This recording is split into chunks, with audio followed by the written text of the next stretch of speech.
Hello and welcome to the Fishing Guide Podcast. Happen to have my good friend and buddy, fishing partner, and Lance Hughey, and he's also a PICO Pro staff member, and so he's here, and he's here to talk about crappie fishing in the winter. Yeah, and people have questions, and I'm going to relay some of those questions because people have asked me like some questions to ask you, so I'll ask you some of them, but. Why don't you just start with telling us a little bit about yourself? So you're a crappie guide here on Beaver Lake? Yeah, been a crappie guide for about 1 year now. Fished the lake for close to 11 years, and kind of I learned how they're moving and where they're moving to. You know, certain time of year, because I fish all year round. You know, right? So I've got a pretty lot of hours under my belt. You know, and of looking and where they should be at. Right. So, but I love it a lot. Just love fishing. So the one question that a lot of people ask me to ask you is like, what's the number one thing that's important in wintertime crappie fishing? Oh, number one important thing. Well, I would say, you know, I always go with safety first. You know, have your life vest on. It gets cold. Right. You know, have it on. You know, and but I would, the number one more important thing is, you know, would be start to look at your creek arms. That's what I usually start moving to when it's a number one important thing for me when I'm ready to start moving into that time of year. What water temperature are you looking at? I like 50 or less, 50, 40 degree temperature. Once it hits 50 degrees, to me, it's like it's on, you know, and I tried to, you know, 50 to 40 degrees, but I've caught them in 37, 38, you know, and it was a mad bite, you know, not slow, not sluggish or anything. They just, they pull the pole down, you know, and I mean, you're launching the boat and it's ice on the bank, and there might be that like glaze, like little thin ice pieces, like buddies will go with me and they're like, man, we should be duck hunting instead. You know, so, but yeah, I mean, I love this time of year. It's my favorite time of year to be out there, but 50, 40 is usually ideal for me. Well, you talk about fishing back in feeder creeks, and say like on Beaver Lake, we have feeder creeks like Blue Springs, or you know, there's Friendship. a couple over, Friendship. There's a couple over by the sidewalk. There's a couple creeks over that way, and so how far back are you going into these creeks? Because it gets pretty cold when you get to the back of those. You know, a lot of times I'll start in the front of them, unless I know. If my first time going into it, I might start at the very front. Say like Blue Springs, just go on the bridge, start putting out, and I'm using my electronics. I don't even really. I mean, I guess you could put your electronics on and run your side scan, do that, but I just rather just go ahead and start fishing and break it down that way. Right. Put my poles out and start spanning that scope and seeing where they're at, you know. And if you're seeing most of them concentrated, you know, middle to the front, then I'll just kind of cover that whole area. Right. If I'm seeing them, say, the middle to the back, you know, and I'll stay back there, you know, and it's just trying to isolate where they're at, you know. I mean, I don't really pay attention to water temp. Yeah. I mean, if there's fish there, well, it's 45 degrees, you know. I mean, there's fish here. I mean, I don't really ever pay attention to it. The only time I guess I pay attention to it is just in the spawn time of year when I know where, you know, temperature when it should be warming back up to spawning season. Right. But I really don't ever pay attention to water depth. Does water depth make a difference? Because you're talking about fishing the front of those creeks, and are you staying in the creeks, or are you getting off into the? I try to stay, say like a creek channel. I usually, with the water being so low, I try to stay towards the creek channel now, you know, and maybe get off on the flat side of the creek channel. Right. But most of the time, I'd usually just fall on the channel or the edge of the channel, and then maybe coming off of it on the flat side of it. But yeah, I mean, the water depth, it just matters. I mean, I've caught them all ways, all times a year, you know, and I mean, and I've caught them in 37 degree water temp at 7 feet deep.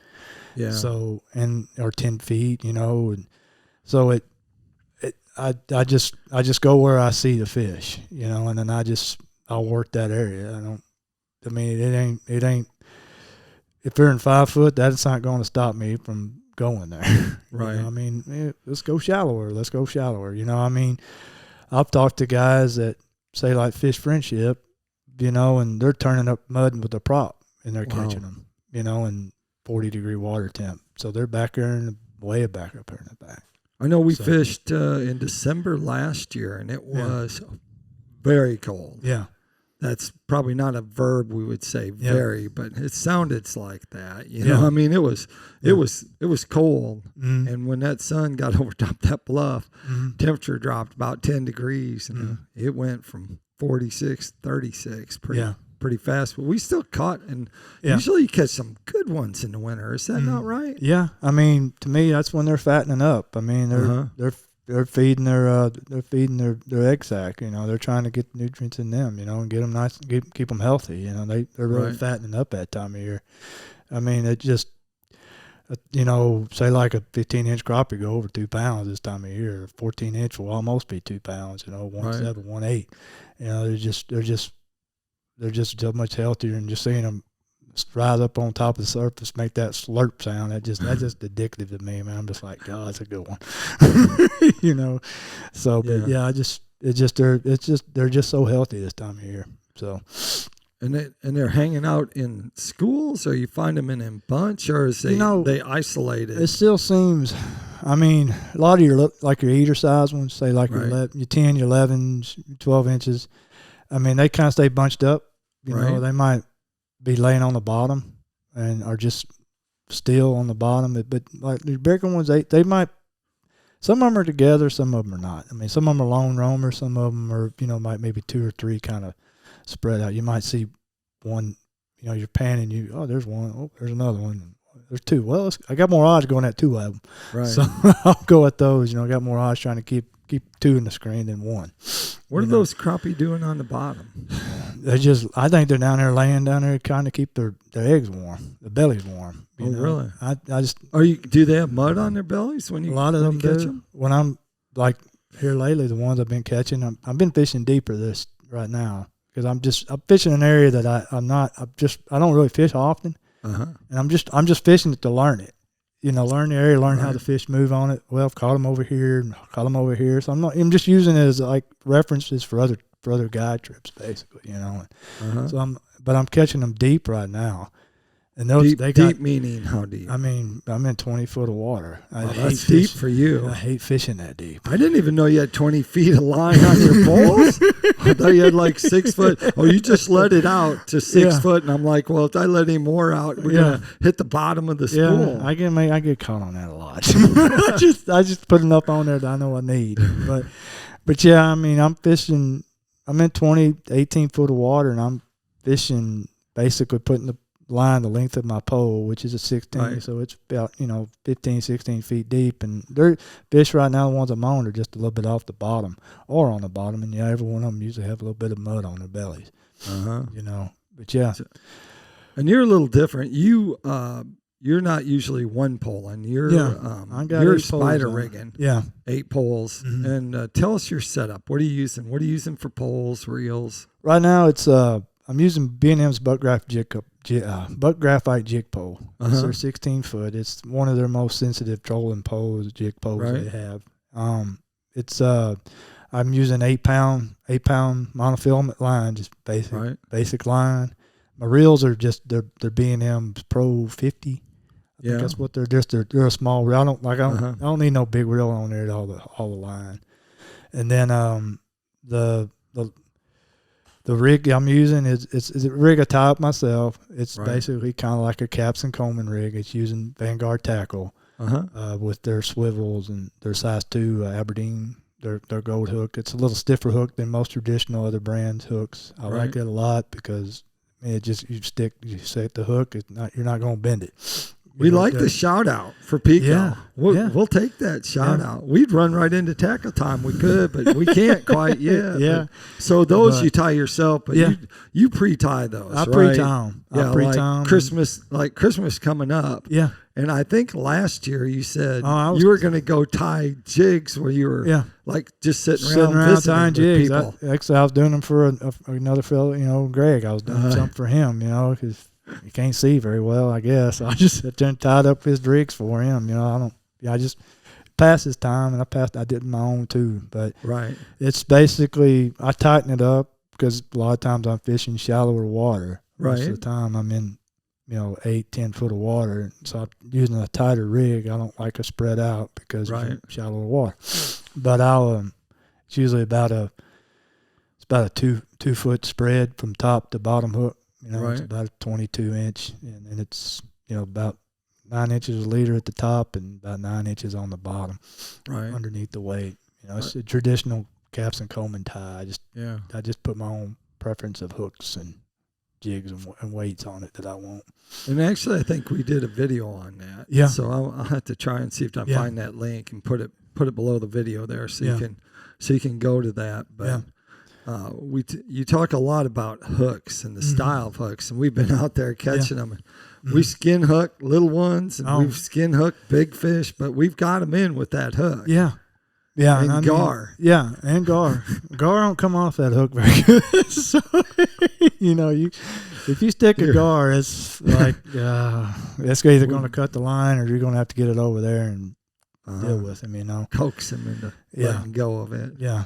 We just grabbed the old Vanguard pliers last time. Yeah, just snapped him off. Snapped him off, let him swim, let him go. Let's get back to fishing. But man, that was crazy because the next week I went in there, did the same thing, went into them gar, and them bigger. It was that was like I hadn't had a good day like that in a couple. So you caught, and that's a big fish in there. I had some 13, 14 inchers. I mean, 7 or 8 of them, 13, 14 inches. So do you think that's a myth then? Or is this a myth buster where people are like, oh, there's gar there, I'm not fishing? Yeah. They get in there and roam with them because, they're eating the bait and everything like that. It's just, God, if you were one poling, pitching on them, seeing them, I think it'd be, but me, I'm trolling. I just like to troll. Right. So I'm like, you're going to have one go, but it's worth it if you're going to catch a good solid crappie out of it. I'll deal with them. I've done it long enough to know how to deal with them. So when we're trolling PICO crankbaits in the summer, we actually just kind of look for the gar. Yeah, because where the gar are, you don't even have to turn your electronics on. Like, oh, there's the gar. You don't have to go far in Beaver Lake to find out where the gar and the shed are. And that's where you start. And you start going down. And sooner or later you might lose one, but there's always like crappie hanging around. Yeah, hanging around them. But well, is there something else that you could tell them to do in the winter to fish? Go slow. Catch slow. Talk about the speed then. I like to go slow. When I'm trolling, I like to do 0.2, 0.3. I mean, it's if they're seeing them down there just on the bottom. I mean, sometimes you just got to set on them, right, and just sit still on them, and because a lot of times they're like lethargic. But eventually one of them will come up out of that little group and bite, But it's a slow pace to speed to me, 0.2, 0.3. And the only time you're moving it up and down is when your lines, when they're set out. You're only moving them when you see them at a certain level and you're trying to adjust either up or down, right? Yeah. So you don't, otherwise you're not. No, otherwise I'm touching just them. Like once I drop the trolling motor and I can, a lot of times, they might be high in the column sunning themselves. Right. Say like they might be in 8 foot of water, but they might only be 3 feet deep in the column. So I'm like, well, we're just going to fish up high. So basically have the swivel underneath the water surface, the two-way swivel just basically underneath the water surface. But if I'm majority of the fish are say 10 foot deep on the bottom, I'm just going to go ahead and set them all down there. But if I'm scanning and I see ones roaming through that are way up, I'm going to reel up on them and try to keep into them. I did that a lot last trip past weekend. You had to adjust on the fly. Yeah, just on the fly. I mean, some of them, I might have been at 20 foot, but some of them are coming through about 5-6 feet deep. And I'm wow. like, I mean, they were like 4 good ones too, you know, and I'd reel up on them and they were catching them. I was like, it's like, whoa, I saw still there. I got him. It's just kind of still, you're like a kid. I got him. Because, you know, you're reeling up on him trying to get him. And you know, if you spook him, he's gone. Yeah. Oh, man. Yeah. Some of these fish, you know, I think they're getting educated. I mean, this last week or a couple weeks ago, it was a solid 2-pound crappie. Right. I mean, it had been pitched on. It already knew. I mean, it came all the way to my minnow. It didn't even stop and look at my minnow. It didn't even lie. It didn't react or nothing. It just did an about face and went back the other direction. And I was like, that fish been. He's like, oh, I knew what that is. I'm gone. You're using too big of minnows, my friend. You need to get back to those smaller minnows. I've been using them small minnows now. That's another trick. That's another thing. Don't use, you know, I like 2 inches or smaller. Right. You know, it's minnows. I mean, like if you're going to your bait shop, if they're getting them bass minnows. Yeah. You know, go down to a smaller minnow. Go ahead and get down to a smaller minnow. And you're using what size hook? Size 2. Size 2. I like size 2 just because I don't think it kills the minnow. Action. The action of it. I don't think it kills it, you know, and it just keeps them lively. Do you always use hooks, or do you ever use like jig heads? I use the jig heads. I'll use the jig heads, like PICO's the live scope eye. Yep. I'll use it. I like the hook. I mean, it's a good sharp, stiff hook, and I'll use it I'll put just a tube jig on there, right? You know, and tip it with the minnow. But a lot of times, I like pink and white. I like red and white. I like yellow and white. And one thing I noticed is with yellow and white, say like the day is like a cold water day, right? Like say like later in the winter, bright sunny day, clear sky, cold water, put a yellow and white jig on. Oh, because I don't know, catch them better that way with a yellow jig or orange and white. We're pretty blessed. We're shooting this back at the house here. Yeah. Beaver Lake's right in the background. Yeah. I guess we could have done this outside. Watch the leaves. The leaves are still falling a little bit. Yeah. Pretty time of year this time of year. Yep. That takes us to Tackle Time. Tackle Time sponsored by PICO Lures. PICO Lures has a complete line of hard and soft tackle. Everything you need to catch crappie or make your rig for your minnow rig. You do that double minnow rig. They got it. And you can make it there, or you can use. I know I've been catching crappie this past week on bunny butts, and so that's a hair jig, and the Malibu jigs I know, or marabou jigs are really. I know they're selling real good, so I know that people are out there using those. Yeah, I've been using those. I like the pink and white one that they make. And so I don't like to show everything on pictures. So there you have it there. You can check their stuff out at PicoLures.com. Lance, if they want to find out more about your guide service, where would they go? You can go to LH Crappie Guide, crappieguideservice.com, or you can look me up, Lance Hughey on Facebook, or Lance Hughey 34 on Instagram. Okay. I'm pretty much active everywhere. So there you go. There you have it. Appreciate you coming in. Give us kind of this winter lowdown on crappie, and we're gonna go out. We're gonna catch us some crappie, and we'll show you some videos and some photos. But be good. It's gonna be good this year. Yep. Like I always like to end the show. Make sure you keep your hook sharp and your lures in the water.